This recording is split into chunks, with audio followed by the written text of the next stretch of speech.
ആദ്യമായി ഈ പരിശുദ്ധമായ അൾത്താരയിൽ സാക്ഷ്യം പറയാൻ അനുഗ്രഹിച്ച ഈശോയ്ക്കും അമ്മയ്ക്കും 1000 നന്ദി. എൻ്റെ പേര് ക്രിസ്റ്റിൽ. ഞാൻ വരുന്നത് തിരുവനന്തപുരം ജില്ലയിൽ തിരുപുറം എന്ന് പറയുന്ന ഇടവകയിൽ നിന്നാണ്. ഞാൻ ആദ്യമായി ഉടമ്പടി എടുത്തത് 20/7/2024 ഞാൻ ഉടമ്പടിയിൽ നിയോഗം വെച്ചതിൽ എനിക്ക് സാധിച്ചു കിട്ടിയതിൽ ഒന്നാമത്തത്, ഞാൻ 14 വർഷമായിട്ട് ഒരു 7ഓളം സ്കൂളിൽ വർക്ക് ചെയ്തു. അപ്പോൾ എല്ലാം ദൂരെയുള്ള സ്കൂളുകളിലാണ്. അപ്പോൾ അടുത്ത് ഒരു സ്കൂളിലേക്ക് കിട്ടുന്നതിന്, ട്രാൻസ്ഫർ ലഭിക്കുന്നതിന് നിയോഗം വച്ചിരുന്നു. അത് കഴിഞ്ഞ ജൂണിൽ എന്നെ വേറൊരു സ്കൂളിലേക്ക് ട്രാൻസ്ഫർ ചെയ്തു.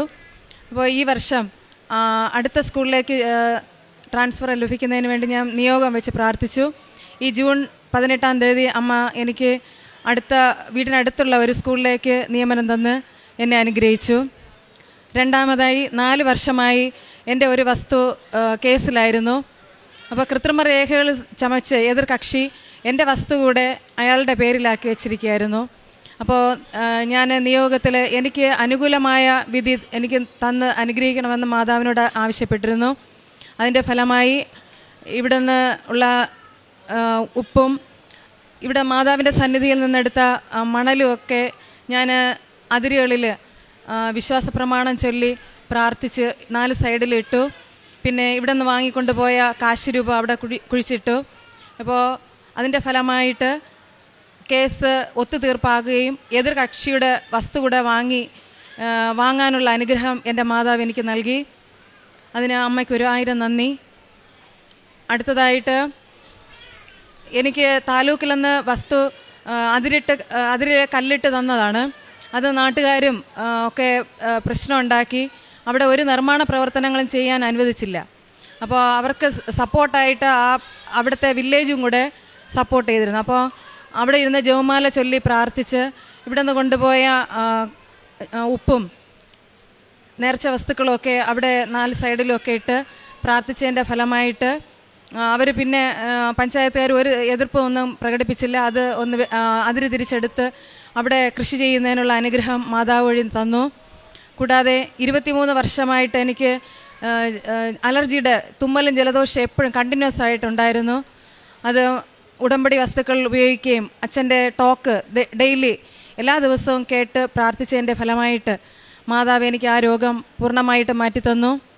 കൂടാതെ 25 വർഷത്തിൽ കൂടുതലായി 2 കാലിന് അലർജി സംബന്ധമായിട്ട് ഒരുപാട് ബുദ്ധിമുട്ട് അനുഭവിച്ചിരുന്നു.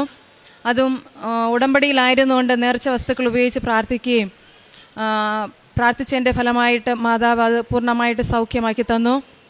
പിന്നെ എല്ലാ ദിവസവും രാവിലെ ആദ്യം പ്രത്യക്ഷീകരണ പ്രാർത്ഥന ചൊല്ലിയതിന് ശേഷം മാത്രമേ ഞാൻ ബാക്കി എന്ത് കാര്യങ്ങളും ചെയ്തിരുന്നുള്ളൂ.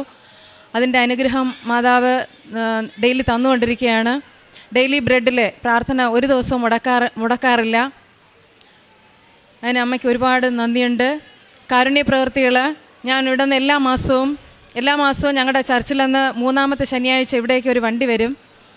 അപ്പോൾ ഞങ്ങളെല്ലാവരും അതിൽ കൃത്യമായിട്ട് വരികയും ഇവിടെ നിന്ന് എല്ലാ മാസവും ഉടമ്പടി ഉപ്പും നേർച്ച വസ്തുക്കളും കാശ് രൂപവും ജോമാലയൊക്കെ വാങ്ങിക്കൊണ്ട് പോകാറുണ്ട്. പത്രം വാങ്ങി ബസ്സിൽ യാത്രയിലായിരിക്കുമ്പോഴും പെട്രോൾ പമ്പിലും മറ്റ് ബ്രോക്കൺ ഫാമിലിയിലായിരിക്കുന്ന കുഞ്ഞുങ്ങൾ വഴി വീട്ടുകാർക്കും ഒക്കെ ഞാൻ പത്രം കൊടുത്തയക്കാറുണ്ട്. എൻ്റെ അമ്മ 87 വയസ്സായി. അമ്മ കിടപ്പിലാണ്. അമ്മയെ ശുശ്രൂഷിക്കുന്നു. കൂടാതെ കിടപ്പിലായ 2 രോഗികളെ സന്ദർശിക്കുകയും അവർക്ക് എന്നാൽ കഴിയുന്ന വിധത്തിൽ സഹായം നൽകുകയും ചെയ്തു വരുന്നു. ഇത്രയും അനുഗ്രഹം നൽകിയ അമ്മയ്ക്ക് 1000 നന്ദി. റോമാലേഖനം 9-ാം അധ്യായം 16-ാം തിരുവചനം. അതുകൊണ്ട് മനുഷ്യൻ്റെ ആഗ്രഹമോ പ്രയത്നമോ അല്ല, ദൈവത്തിൻ്റെ ദാനമാണ് എല്ലാത്തിൻ്റെയും അടിസ്ഥാനം. ക്രിസ്ത്യൻ്റെ സാക്ഷ്യം നമ്മോട് പറയുന്നത്, വളരെയധികം അകലെയുള്ള ജോലി സ്ഥലത്തുനിന്ന് പരിശുദ്ധമ്മേ എനിക്ക് വീടിനടുത്തുള്ള ഒരു സ്കൂളിൽ ജോലി തരണമെന്ന്. കാരണം അവരുടെ അമ്മ രോഗിയായി കിടപ്പാണ്. അതുകൊണ്ട് അടുത്ത സ്ഥലത്ത് തന്നെ ജോലി ചെയ്യാൻ അമ്മ എന്നെ സഹായിക്കണമേ, എനിക്ക് വേണ്ടി അമ്മ പറയണമേ എന്ന് നിരന്തരം പറഞ്ഞ് പ്രാർത്ഥിക്കുകയാണ്. കണ്ണുനീരിട്ട് പ്രാർത്ഥിക്കുകയാണ്. അമ്മ കണ്ണുനീര് തുടച്ചു കൊടുത്തു.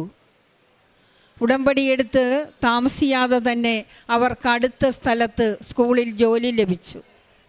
ആ വസ്തു തർക്കത്തിലുള്ള ആ പേപ്പർ വർക്കുകൾ നടക്കുന്നില്ല. അതിൻ്റെ പേരിൽ അവർ ഒപ്പിട്ട് വിശ്വാസപ്രമാണം ചൊല്ലി പ്രാർത്ഥിക്കുകയാണ്. ഉടമ്പടി ജീവിതം ഭദ്രമാക്കുകയാണ്. അവർ വിശ്വാസത്തിലേക്ക് വരികയാണ്. ഉടമ്പടി ജീവിതം വിശ്വാസത്തിലേക്ക് വരുമ്പോൾ നടക്കില്ല എന്ന് പറഞ്ഞ് തീരുമാനിച്ചിരുന്ന കാര്യത്തിൽ നിന്ന് പരിശുദ്ധമ്മ അവരെ രക്ഷിച്ചു ഈശോ വഴി. വീണ്ടും വസ്തുതർക്കമുണ്ടായിരുന്നു. അതിനും പേപ്പർ വർക്കുകളെല്ലാം നടക്കാതിരിക്കുകയാണ്. വിഷമിച്ചിരിക്കുന്ന സമയങ്ങളിലെല്ലാം പരിശുദ്ധമ്മ താങ്ങും തണലുമായി ഓടിയെത്തും. എന്തുകൊണ്ടാണ്? ഉടമ്പടിയിൽ വിശ്വാസമുണ്ട്, വിശ്വസ്തതയുണ്ട്, സമർപ്പണമുണ്ട്. അതിനാൽ അവർക്ക് ഈ കാര്യം പരിശുദ്ധമ്മ സാധിച്ചു കൊടുക്കും എന്നുള്ള വലിയ വിശ്വാസം അവർക്ക് നിൽക്കുക. അവർ ചെയ്യുന്ന ഓരോ പ്രവൃത്തിയും കാലതാമസം വരാതെ പരിശുദ്ധമ്മ അവർക്ക് ഈശോ വഴി സാധിച്ചു കൊടുത്തു. പിന്നീട് അവർക്കുണ്ടായിരുന്ന 10 വർഷമായിട്ടുണ്ടായിരുന്ന 23 വർഷമായിട്ടുണ്ടായിരുന്ന തുമ്മൽ, അലർജി, നമ്മൾക്കെല്ലാം അറിയാം. ഒരു തുമ്മൽ വന്നാൽ ഭയങ്കര പ്രയാസങ്ങളാണ്. അത് വന്നവർക്കേ അറിയാൻ പറ്റുള്ളൂ. അതിനെല്ലാം അവർ മരുന്നായിട്ട് ഉപയോഗിച്ചത് പരിശുദ്ധമ്മയുടെ ഉടമ്പടി നേർച്ച വസ്തുക്കളായ ഉടമ്പടി തൈലവും ഉപ്പുമാണ്. എന്നിട്ട് യൂട്യൂബിൽ ആരാധന കൂടും, അവിടെ സമർപ്പിക്കും. അവിടെ അച്ഛൻ്റെ ആരാധനയിലൂടെ രോഗികൾക്കുള്ള പ്രാർത്ഥനയുടെ സമയത്ത് അവർ കൈകൾ വെച്ച് പറയും, എൻ്റെ ഈ രോഗം അമ്മ എടുത്തു മാറ്റണമേ. അമ്മയോട് പറയുന്നത് ഒന്നും നഷ്ടപ്പെടത്തില്ല, അമ്മ അത് തരും. അല്പം കാലതാമസം വരുമെന്നെങ്കിൽ അതെന്താണെന്ന് അവരുടെ പ്രവൃത്തി കൂടുതലാക്കാൻ വേണ്ടിയിട്ടാണ്. അല്ലാതെ അമ്മ ഒരിക്കലും തള്ളിക്കളയലെന്ന് ഈ മകൾ വഴി നമുക്കറിയാൻ സാധിച്ചു. വീണ്ടും ഉണ്ടായിരുന്ന 25 വർഷമായിട്ടുണ്ടായിരുന്ന കാലിലെ ചൊറിച്ചിൽ, എന്തു വന്നാലും ഒരു അലർജി രോഗമാണ് അവർക്ക് പിടിപെട്ടിരുന്നത്. ഇതിൽ ഈ നമ്മ മാതാവല്ലാതെ ആരും രക്ഷിക്കാൻ ആളില്ലെന്ന് അവർ വിശ്വസിച്ചുകൊണ്ട് ആ ഉപ്പ് വെള്ളത്തിലിട്ട് ഉപയോഗിക്കുകയും കാലിൽ പെരട്ടുകയും ചെയ്തു. അങ്ങനെ ഉടമ്പടി ജീവിതം വിശുദ്ധിയിലായപ്പോൾ പരിശുദ്ധമ്മ അവർക്ക് ഇതെല്ലാം സാധിച്ചു കൊടുത്തെന്ന് പറഞ്ഞു. പത്രവിതരണം അവർ കൊടുക്കുന്നത് ഒത്തിരി വീടുകളിൽ കയറിയിറങ്ങി അവരുടെ സാക്ഷ്യം അവർക്ക് പറഞ്ഞു കൊടുത്തുകൊണ്ടാണ്. എൻ്റെ സാക്ഷ്യം ഇതാണ്, ഞാനിങ്ങനെയെല്ലാം പരിശുദ്ധ അമ്മ വഴി കിട്ടിയ അനുഗ്രഹമാണെന്ന് പറഞ്ഞുകൊണ്ട് അവർ ഓരോ വീടുകളിലും കയറിയിറങ്ങി പത്രം കൊണ്ടേ കൊടുത്തെന്ന് അവർ പറയുന്നു. അതിനുശേഷം പ്രേക്ഷിത പ്രവർത്തനം, കാരുണ്യ പ്രവൃത്തി, അനാഥാലയത്തിലെല്ലാം പോയി അവർ ഭക്ഷണം കൊടുക്കുകയും കിടപ്പ് രോഗിയായ അമ്മയെ, തൻ്റെ അമ്മയെ പരിശുദ്ധമ്മയായിട്ട് കണ്ടുകൊണ്ട് അവരമ്മയെ നോക്കുകയാണ്. പരിശുദ്ധമ്മയെ ശുശ്രൂഷിക്കുന്ന പോലെ തൻ്റെ അമ്മയെ ശുശ്രൂഷിച്ച് രോഗസൗഖ്യത്തിൽ നിന്ന് അവരെ രക്ഷിക്കുക.